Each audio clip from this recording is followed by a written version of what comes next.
나오미가 베들레헴으로 이제 돌아가기로 결단을 합니다. 베들레헴이라는 말의 뜻이 뭔지 아시죠? 베들레헴은요, 떡집이라는 뜻이에요. 떡집. 그러니까 이제 우리말로 하면 밥집 이렇게 이런 뜻이죠. 그러니까 사실은 떡을 얻기 위해서 떡집인 고향을 떠난 자들이 바로 엘리멜렉과 나오미라고 할 수 있는 것이죠. 스스로 모압 땅으로 떡을 얻어보겠다고 갔으나 사실은 떡은 고사하고 그 남편과 두 아들을 잃게 되고 이제는 빈털터리 신세로 더 이상 비참한 상태가 될 수 없는 가난하고 그 낮아진 상태가 되어서야 이제 하나님의 떡집으로 다시 돌아가려고 하는 것입니다. 이것이 오늘 본문의 내용이죠. 그런데 오늘 본문에 나오미가 돌아가려고 하는 이유에 대해서 6절에 이렇게 말하고 있어요. 그 여인이 모압 지방에서 여호와께서 자기 백성을 돌보시사 그들에게 양식을 주셨다함을 듣고 이에 두 며느리와 함께 일어나 모압 지방에서 돌아오려고 했다 이렇게 되어 있어요. 그러니까 사실 나오미는요, 떠날 때에도 모압 지방으로 가면서 떡이 있다 하는 소식을 듣고 간 것이고, 또 하나님의 언약을 무시하고 떠났던 그 모압 지방에 갔다가 이제는 상황이 그렇게 되고 나서 다시 고향 땅에 하나님의 떡집인 베들레헴에 하나님이 양식, 여기서 이제 본문에 양식이라는 단어 자체가 레헴이에요. 레헴, 그 떡이란 뜻인데 똑같은 단어입니다. 하나님께서 떡을 주셨다, 양식을 주셨다, 이 소식을 듣고 이제 그곳으로 가기 위해 일어난 것입니다. 그렇게 육신의 떡을 위해서 간 길이지만, 그러나 나오미의 결정은요, 보세요. 엘리멜렉과 나오미의 이 그 잘못된 결정에도 불구하고, 생각에도 불구하고, 나오미가 이 베들레헴으로 돌아가기로 결정한 것은요, 그럼에도 불구하고 참으로 잘한 결정임을 우리는 기억해야 합니다. 떠날 때에 나오미가 엘리멜렉과 나름대로 자신이 있었죠. 가족들, 친지들이 전부 다 말렸을 거예요. 어찌 떡을 구하기 위해 하나님의 이 가나안 땅, 약속의 땅을 떠나려 하느냐. 그러자 잠시 갔다 올 것이니 걱정하지 마시오. 내가 당신들 위해서도 떡을 구하겠어. 이랬을지 모르겠어요. 그런데 10년의 세월이 지나고 처지가 이렇게 되고 보니 나오미 입장에서는 이 참 어려운 것이죠. 다시 고향으로 돌아가면 어떻겠어요? 얼굴을 마주치면 그 가족, 친구들을 볼 때 얼마나 민망하고 또 수치스러울 것이며, 차라리 내가 여기서 죽고 말지, 모압 땅에서 죽고 말지, 내가 무슨 낯으로 돌아가겠는가. 사람들이 나를 비난할 것을 생각하며 그 자리에 주저앉았더라면 어떨 뻔했어요. 그러면 다시금 하나님께로 돌아갈 수 없는 그런 참으로 불행한 인생이 됐겠죠. 그래도 가기로 결정한 것은 훨씬 더 잘한 것이라 할 수 있습니다. 만약 돌아갔을 때 아유 꼴 좋다 이런 조롱과 비아냥이 들려온다 할지라도 하나님의 땅으로 돌아가겠다 하는 것이야말로 복된 것임을 우리는 기억해야 합니다. 왜냐하면 그곳이 주의 백성이 있어야 할 하나님의 약속의 땅이기 때문이죠. 여러분 혹시라도 우리가 교회에서 생활을 할 때 그런 일이 있을 수 있어요. 우리가 나름대로 생각하고 고집을 부리는 일이 있다가 결국 성도들과 부딪혀서 결국 나중에 깨달아 하나님이 깨닫게 하신 은혜로 돌이켜보니 부끄럽고 수치스러운 일이 마음에 들을 수도 있지요. 하지만 여러분, 교회 안에 떠나서는 안 되는 거예요. 교회로 다시 돌아와 굳건하게 거하는 것은 너무나도 잘하는 일이에요. 사람들이 뭐라 하든 교회 안에서 우리의 생명을 지켜가는 것, 그것이야말로 하나님이 기뻐하시는 일이에요. 그것이 하나님이 은혜를 주신 자의 모습입니다. 여러분 혹시 시험에 드실 때 그걸 잊지 마시길 바랍니다. 이렇게 나오미가 돌아오는데 자, 그렇다 해도 나오미가 돌아온 이유는요, 영적인 이유는 아니에요. 그렇죠? 오늘 본문에 보듯 하나님께서 자기 백성에게 양식을 주셨다는 그 소식을 들은 것이 이유가 된 것이죠. 자신의 회개와 돌이키 때문이 아닙니다. 영적인 변화가 있어서가 아니죠.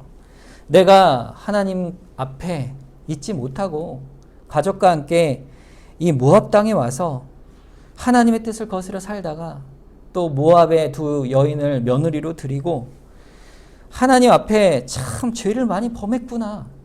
내가 이제 와 보니 나의 아픔과 서름과 환난을 또 하나님 앞에 내어놓고 엎드릴 수밖에 없구나. 나의 이 아픔을 누가 내 눈물을 닦아주고 누가 나를 거두어 주실 것인가. 오직 아버지의 집밖에 없구나. 이렇게 영적인 회개와 영적 변화가 있어서 베들레헴으로 돌아가면 얼마나 좋겠어요. 근데 성경에는 나오미의 영적인 그런 모습이 전혀 없는 거예요. 전혀 없는 거예요. 나오미에게는 성경에 단 한 줄도 그런 영적인 변화에 대한 얘기가 없습니다. 그러나 여러분, 그렇다 할지라도 다시 돌아간다는 거는요, 너무 잘한 일이죠. 이유가 어떠하든 다시 하나님의 집으로 돌아오는 것은요, 무조건 옳은 일이요, 무조건 잘한 일인 것이에요. 하나님 앞에 나와야 영적인 도전과 변화와 은혜가 있고 결국에는 회개와 영적 회복이 가능한 것이죠. 이것이야말로 복이요. 교회 안에 있는 것이 결국 복인 것이죠. 이런 일들이 우리에게 있도록 항상 우리는 은혜로 구해야 하는 것입니다. 그러나 본문이 보듯이 나오미는 아직도 그런 인간적인 관점에서 육신의 안목 따라 살아가는 모습을 계속해서 보여주죠. 오늘 두 며느리와의 대화 속에서 그것을 더욱더 분명하게 드러내주고 있습니다. 이 두 며느리를 대하는 나오미의 태도에서 나오미의 영적인 모습이 드러나고 있죠. 나오미가 같이 길을 떠나는 이 모압의 두 며느리를 돌아가라 3번이나 만류하죠. 오늘 본문 첫 번째 보면 8절과 9절에 나오미가 두 며느리에게 이르되 너희는 각각 너희 어머니 집으로 돌아가라.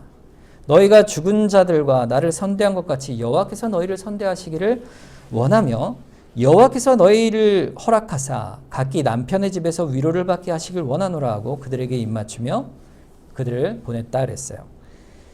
사실 이 상황에서 이 시어머니로서 이 며느리들에게 얼마나 따뜻한 말을 하고 있는 것인지 모릅니다. 너희의 어머니 집으로 돌아가라. 혹시라도 하나님께서 허락하시면 남편을 다시 만나서 재혼하여 살 길을 찾지 않겠느냐. 그 당시에 자식도 없고 과부된 자의 삶이 얼마나 어려운 삶인지 성경에는요, 고아와 과부를 가장 당시에 돌봐야 될 그런 불쌍한 자들로 여겼습니다. 고아와 동일한 불쌍한 존재로 여길 만큼 당시에 이 과부된 여인들의 삶이라는 것은요, 정말 어려운 삶이었던 것이죠. 그러니까 나오미가 셋이 다, 그러니까 나오미와 며느리 두 며느리가 전부 다 과부가 된 거 아니겠어요? 셋 다. 그러니까 셋이 살 길이 막막한 것이죠. 그러니 돌아가라. 차라리 친정으로 가서 새 가정을 이루고 살 길을 열어가라. 따뜻한 말로 어머니가 얘기를 합니다. 그런데요, 이 며느리들이요, 보통 며느리들이 아니에요. 얼마나 이 훌륭한 며느리인지 모릅니다. 10절을 보세요. 나오미에게 이르되 아니니이다. 우리는 어머니와 함께 어머니 백성에게로 돌아가겠나이다. 이 말은 오르바와 루시어 같이 한 말이에요. 둘 다 한 말이죠. 어머니의 삶이 나의 삶이요. 어머니 백성이 나의 백성입니다. 라고 고백하는 것이죠. 그러니까 며느리들은 나오미에 대한 시어머니에 대해서 너무나 신실한 효성을 가진 아주 훌륭한 며느리인 것이에요. 자기 고향 땅까지도 버리고 내가 유대의 땅으로 가서 유대 민족으로 살겠습니다. 이게 참 어려운 결단 아니겠어요? 남편도 없고 아이도 없는 상황에서 오직 시어머니 한 분만 모시고 자기 땅을 떠나 이국 땅에 가서 낯선 땅에 가서 산다. 여러분 그럴 수 있겠어요? 여러분이라면? 어려운 일이 아니겠습니까? 참 둘 다 훌륭하죠. 오르바도 훌륭하고 룻도 훌륭합니다. 자, 그런데요, 나오미가 또다시 두 번째 돌아가라 이렇게 만류해요. 오늘 보면 11절 보세요. 나오미가 이르되 내 딸들아 돌아가라. 너희가 어찌 나와 함께 가려느냐? 내 태중에 너희 남편들 아들들이 아직 있느냐?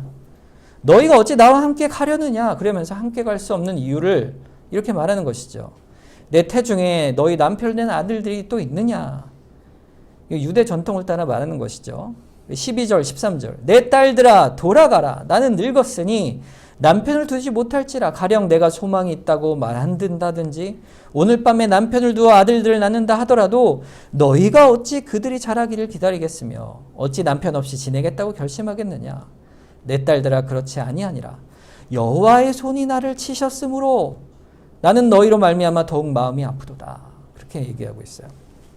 결국 두 며느리에게 나와 함께 가는 길이 소망이 없으니 살 길을 찾아 돌아가라. 그러면서 뭐라고 합니까? 여호와의 손이 나를 치셨다. 나를 징계하셨다. 이렇게 말하고 있어요. 여러분 여기서 여호와의 손이 나를 치셨다. 이 치셨다는 말은요. 원어에서는 떠나셨다는 뜻이에요. 그러니까 여호와의 손, 은혜의 손길이 섭리가 나를 떠나셨으니 어찌 너희가 나와 함께 고난과 불행을 당하겠느냐. 너희가 나와 함께하면 마음이 아프니 돌아가라. 얼마나 나오미도 이 두 며느리에 대해서 참 좋은 말을 해주고 있습니까? 여러분 그런데요. 사실 떠난 건 누구죠? 하나님의 손길이 나오미를 떠났습니까? 그들이 하나님을 떠난 것이죠. 이게 나오미의 영적인 상태죠. 하나님이 나와 함께 계시지 않는구나. 내가 불행하구나. 이렇게 말하고 있는 것이에요. 나오미가. 자, 이 말 앞에 두 며느리가 크게 웁니다. 두 며느리가 그런데 두 가지 각각 다른 선택을 하죠. 오늘 보면 14절을 보세요. 그들이 소리 높여 다시 울더니 오르바는 그의 시어머니에게 입맞추고 룻은 그를 붙쫓았더라 그랬어요. 오르바는 시어머니에게 입맞췄다는 뭐예요? 떠난 것이죠. 결국에 어머니 말대로 어머니가 두 번이나 권면하자 결국에는 자기 고향 땅으로 부모의 집으로 떠나게 됩니다. 그런데요, 룻은 끝까지 완강하게 거절을 하는 것이죠. 얼마나 완강히 거절하냐면요, 여기 붙쫓았다는 말은요, 어머니의 팔을 찰싹 달라붙어서 이게 같다는 얘기예요. 찰싹 달라붙었다. 그 말은 뭡니까? 그 행동이 뭘 표현하는 거예요? 반드시 어머니를 따르겠다는 강한 행동의 의지죠. 여러분, 이렇게까지 룻이 강하게 어머니를 따르겠다 했더니 이번엔 또 세 번째로 나오미가 룻에게 강권합니다. 15절에 나오미가 또 이르되 보라, 내 동서는 그의 백성과 그의 신들에게로 돌아가나니 너도 너의 동서를 따라 돌아가라. 어디로 돌아가라고요? 너의 백성 모압으로, 너의 신 그모스 우상 숭배로 돌아가라. 그 말 자체를 보세요. 룻이 그런데 그 말을 듣고는 참으로 놀라운 신앙적 고백과 결단을 이야기합니다. 16절과 17절 말씀이에요. 룻이 이르되 내게 어머니를 떠나며 어머니를 따르지 말고 돌아가라. 강건하지 마옵소서. 어머니께서 가시는 곳에 나도 가고 어머니께서 머무시는 곳에 나도 머물겠나이다. 어머니의 백성이 나의 백성이 되고, 아주 중요한 고백이 있죠, 여기요. 어머니의 하나님이 나의 하나님이 되시리니 어머니께서 죽으시는 곳에 나도 죽어 거기 묻힐 것이라. 만일 내가 죽는 일 외에 어머니를 떠나면 여호와께서 내게 벌을 내리시고 더 내리시기를 원합니다. 이렇게 말하고 있어요. 동서고금에 이런 시어머니와 며느리의 사랑이 있을까 할 만큼 정말 그 관계가 아름답게 보이죠. 참 오르바도 훌륭하고요. 룻은 더 훌륭하죠. 훌륭합니다. 그런데 이런 사람의 관계의 모습이 오늘 본문에 우리가 바라볼 모습이 아니라 이 관찰하는 본문을 보게 되면서 우리는 무엇을 봐야 될까요? 그들의 영적인 모습을 보는 거예요. 그 교훈들을 우리가 살펴봐야 합니다. 오늘 성경 말씀이 우리에게 주는 목적이 있어요. 이 나오미의 모습, 또 룻의 그 영적 모습을 통해서 우리에게 교훈을 주고 계신 것이죠. 먼저 나오미의 영적 모습을 좀 더 자세하게 보겠습니다. 나오미는요, 유대인임에도 불구하고 하나님의 백성임에도 불구하고요, 자기의 삶과 태도에 영적인 모습이 결핍되어 있어요. 하나님의 관점을 따라 말하고 행동하는 모습이 보이지가 않는 것이에요. 자기 남편 엘리멜렉과 모압 땅에 온 것부터 시작해서 그 모압 땅에 이주하여 살아온 그 10년의 인생 속에 돌아올 때에도 그 모습이 사실은 그들의 신앙의 모습이 얼마나 피폐해 있는가를 보여주고 있는 것이죠. 그런데 이 모습이 누구의 모습입니까? 바로 이스라엘 전체의 영적인 상태인 거예요. 사실은. 이때가 사사시대였잖아요. 사사시대의 특징이 뭡니까? 하나님의 언약을 기억한 그 가나안 땅에 살지만 그들은 그 마음에 그들의 존재 목적을 하나님께 두지 않고 하나님이 왕이 되시지 못해서 그들 마음의 소견대로 행하여 살아왔던 그것이 바로 그들의 인생 아닙니까? 그래서 겉으로 하나님을 섬기지만 그들의 신앙의 본질이 무엇이 되냐면 바로 기복적인 신앙이 되는 거예요. 기복적인 신앙. 어떻게 기복적인 신앙이 됩니까? 어려움을 당할 때는, 나의 상황이 어려울 때는 하나님 도와주세요 라고 말하면서 도움을 구하죠. 그러면 하나님을 잘 믿는 것 같지만 잘 되면 이내 곧 하나님을 잊어버리고 자기 소견에 오른 대로 다시 돌아가 버리죠. 어려움이 또 다시 생기면 그때서야 또 하나님의 또 도움을 구하고, 결국 하나님은 어떤 하나님이에요? 이들에게 자신의 어려울 때 도와주시는 분, 불행을 해결해 주시는 분으로서만 그들의 삶의 의미로 다가와 있는 것이지, 실제 말하고 행동하고 삶의 모든 일에서는 하나님이 그들과 관계가 없는, 하나님의 교훈을 따라 사는 삶은 전혀 살지 않는 그런 모습이 바로 사사시대의 이스라엘의 모습인 것이에요. 누구의 모습입니까? 엘리멜렉과 나오미의 모습이죠. 그들이 그래서 모압 땅에서 어떻게 했습니까? 모압 사람들이 여호와의 총에 들어오지 못한다. 이 말씀을 듣고도 이방 여인들과 자신의 두 아들을 혼인시키죠. 그 영적인 상태가 거기서 또 드러나는 것입니다. 나오미가 간 그곳 모압에서도 하나님의 율법을 역시 떠나 살았던 것이에요. 그곳에서 10년 동안을 그렇게 산 것이죠. 그래도 이왕에 모압의 여인들을 며느리로 두 여인을 맞아왔으면 그들이 해야 될 일이 있지 않습니까? 그것이 뭡니까? 그 이방 땅에 그모스라고 하는 우상을 섬기는 모압 땅에서 그것을 섬기던 그 며느리들을 여호와 하나님을 믿는 신앙으로 그들에게 강하게 변화시켜 가고 철저히 하나님을 믿는 사람으로 바꾸어 가야 하는 것이죠. 그래서 하나님의 언약을 믿고 들어와 모압 여인은 오르바 룻이라 할지라도 하나님께서 그 백성 안에 들어온 이방인들은 같은 믿음의 백성으로 받아주시듯 아브라함의 육적 혈통은 아니지만 내면적으로 영적으로 아브라함의 후손으로 살 수 있도록 하나님께서 은혜를 베푸셨거든요. 그래서 만일 나오미가 이들에게 참다운 영적인 영향력을 끼치고 그들을 가르쳐 세웠다면 너무나도 또 잘한 일일 것입니다. 여러분, 나오미가 과연 며느리를 잘 가르쳤을 것 같으세요? 어떨 것 같으세요? 룻을 보면 그럴 것 같다 이런 생각도 좀 들죠.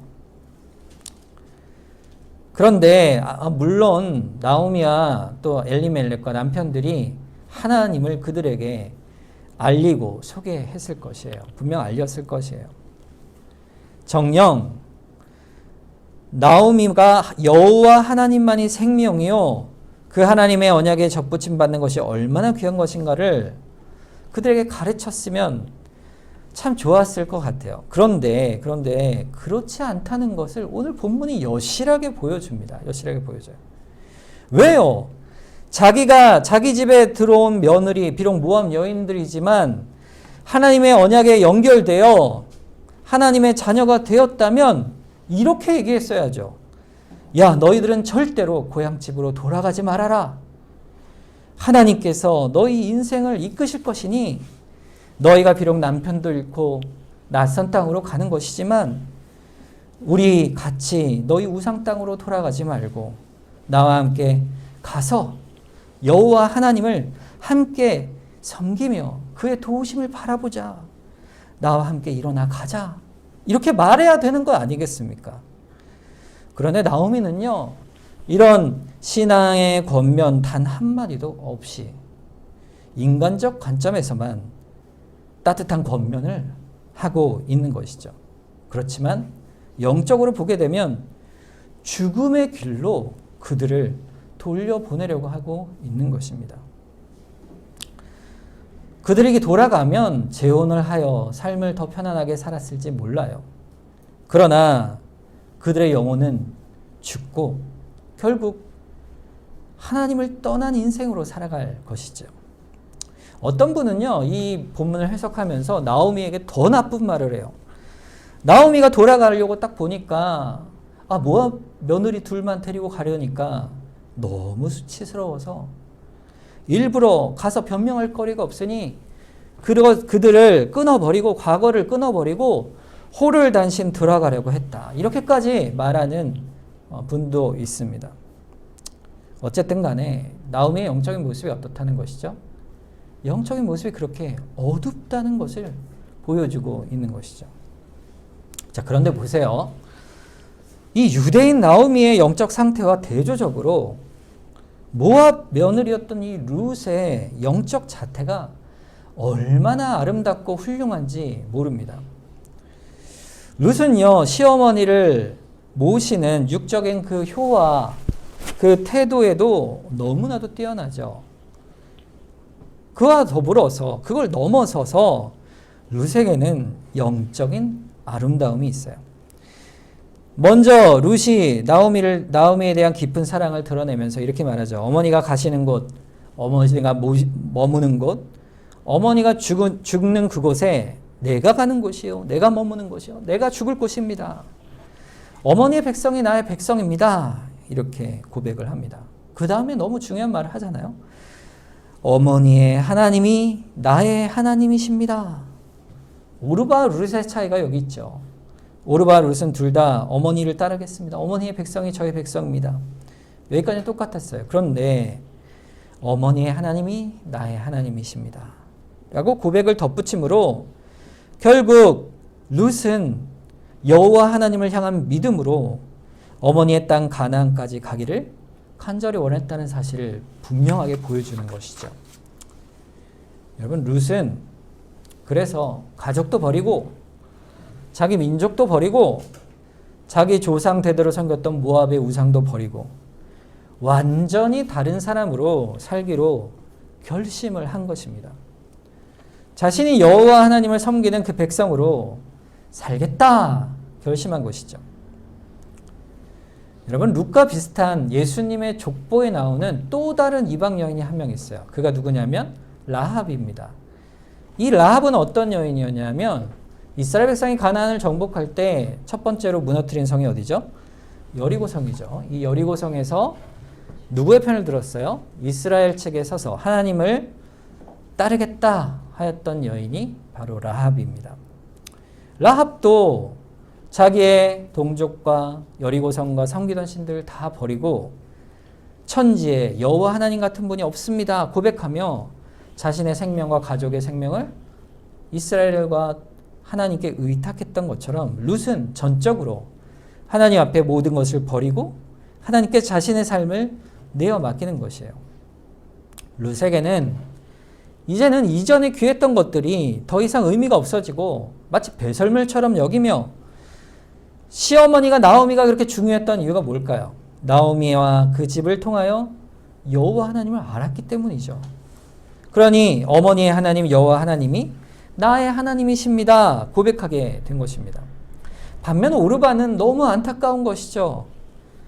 그렇게 영원한 생명에 가까이 있었던 사람이었으나 그 생명에 들어가지 못하고 결국 죽음의 세력으로 다시 되돌아가고 만 것이니 참으로 안타까울 수밖에 없습니다. 여러분 그러면 룻의 이 신앙을 보면 우리가 무엇을 그 신앙의 본질을 깨달을 수가 있을까요? 룻의 신앙은요 보면 볼수록 보통 신앙이 아니에요. 너무 아름답고 그 신앙의 본질의 깊이가 참으로 깊다 할 수 있어요. 여러분 한번 생각해 보세요. 나오미의 가족이 모압에 갔는데 너무 잘 됐어요. 너무 잘 돼서 그 집안이 너무 잘 돼서 자 이제 고향으로 돌아가자. 그러면 룻이 그랬겠죠. 아 조상대대로 섬기던 그 모압의 신 그모스는 다 헛것이구나. 우상일 뿐이구나. 정말 참신은 천하의 참된 신은 여호와뿐이 안 계시는구나. 그랬겠죠. 사실 라합이 그런 것을 본 것이에요. 라합은 이스라엘과 함께 하시고 있는 하나님이 얼마나 능력의 하나님이요 권능의 하나님이신지를 보았기 때문에 그렇게 라합이 하나님을 따라갔지만 여러분 근데 룻은 어땠습니까? 룻이 체험한 하나님은요 마치 아무 능력이 없는 것 같은 하나님이신 거예요. 모압에 온 자기 시아버지 그냥 죽고 또 자기의 남편 또 아주버님도 죽고 나오미와 자신들이 다 가부가 되는 이 상황 속에서 철저하게 가족이 무너져 버렸잖아요. 나중에 나오미가 고백하기를 내가 부자로 떠났지만 올 때에는 완전히 빈손으로 왔다. 거렁뱅이가 되어 돌아왔다. 그러니까 그 비참함이란 것이 어떻겠어요? 그 경험을 누가 했습니까? 룻이 직접 경험했잖아요. 그런 그가 도대체 무엇을 바라보고 나오미를 따라간다고 했을까? 그 하나님이 나의 하나님이라고 고백을 했을까? 여러분 만약 누군가한테 제가 전도를 하잖아요. 전도를 할 때 이런 분들이 있어요. 아 당신 예수를 잘 믿는 것 같은데 당신이 믿는 하나님이 뭐 부자가 되게 하거나 나에게 뭐 복을 주거나 잘 되게 하거나 그러면 내가 하나님이신 줄 믿고 따르겠어. 근데 당신을 보니까 당신 같은 그런 가난하고 어려운 사람이 전하는 복음이라면 나는 안 믿겠어. 이렇게 말할 수 있는 것이죠. 그런 사람들이 있어요. 여러분, 룻은요, 그가 경험한 하나님은요, 룻이 그 가진 믿음의 자태는요, 여호와 하나님을 경험하고 또 어떤 결과만을 보고 하나님을 바라본 것이 아닙니다. 룻은 하나님 그분을 그대로 바라보는 믿음을 가진 그 영적인 모양이에요. 너무 굉장한 믿음이죠.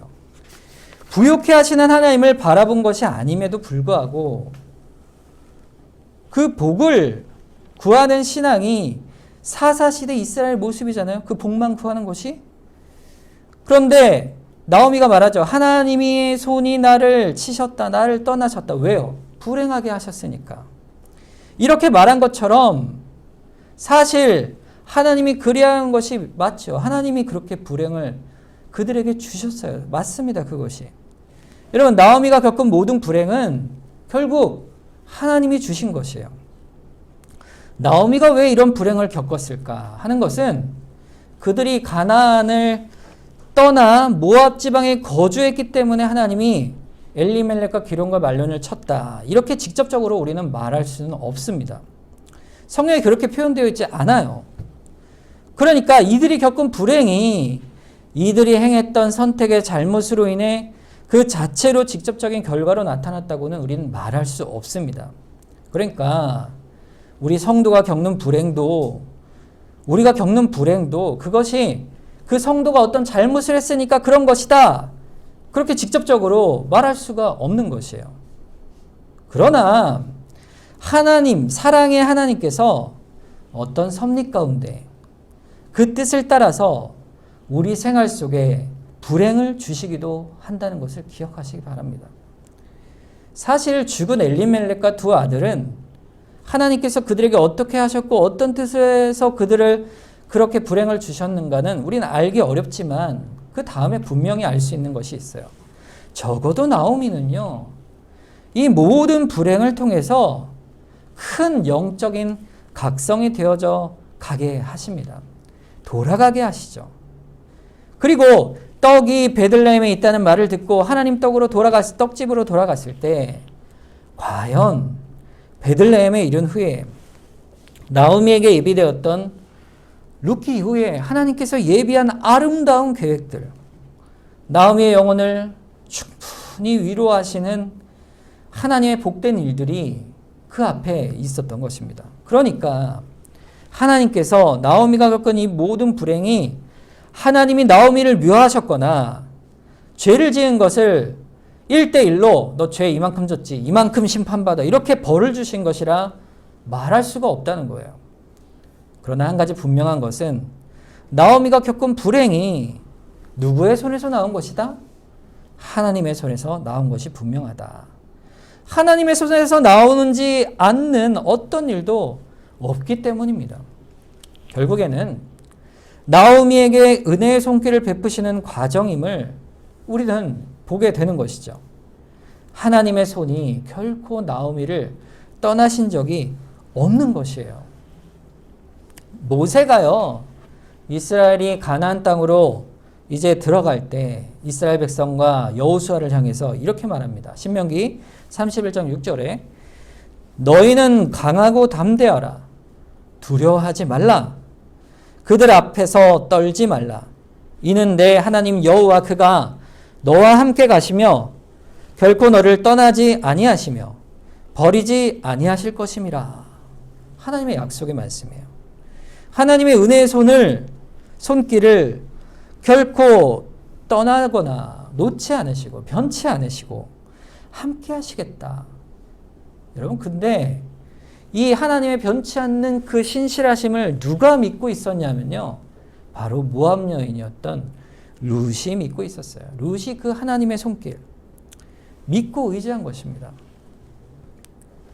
어떻게 그럴 수가 있었을까? 복이든 불행이든 하나님의 손길에서 온 것이다. 룻의 신앙이 그 어디서 왔을까요? 부욕해 하시는 하나님이 아니라 모든 것을 빼앗아 버리시는 하나님, 그를 어떻게 믿을 수 있을까?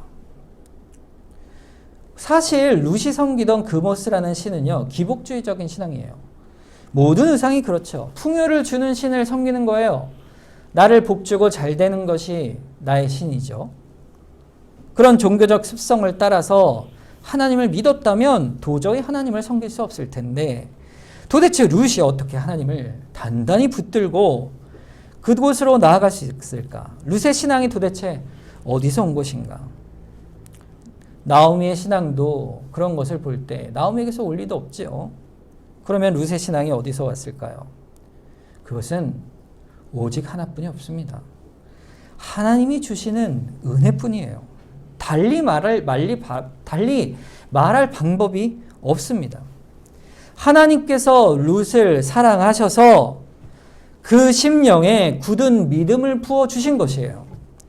마태복음 19장 30절에 먼저 된 자로서 나중되고 나중된 자로서 먼저 될 자가 있다 그랬어요. 이런 일들이 있다는 사실을 오늘 본문이 보여주고 있는 것이죠. 여러분, 많이 말씀을 듣고 말씀을 읽고 안다 하여 믿음이 깊어지는 것이 아니라는 것이에요. 적게 들어도 그 중심에 그 말씀이 깊이 새겨지면 하나님을 결코 떠나지 못한다는 거예요. 그게 하나님이 주시는 믿음의 모양입니다. 고린도후서 3장 3절에 보세요. 너희는 우리로 말미암아 나타난 그리스도의 편지니 이는 먹으로 쓴 것이 아니요 오직 살아계신 하나님의 영으로 쓴 것이며 또 돌판에 쓴 것이 아니요 오직 육의 마음판에 쓴 것이라 그랬어요. 그리스도의 말씀을 마음판에 철필로 새겨진 자는 어떤 자라고요? 그리스도의 편지다 그랬어요. 살아계신 하나님의 영인 성령께서 그 심령에 깊이 믿음을 새겨서 은혜로 베풀어 준 자, 이런 자는 결코 하나님을 떠나지 못하는 것입니다.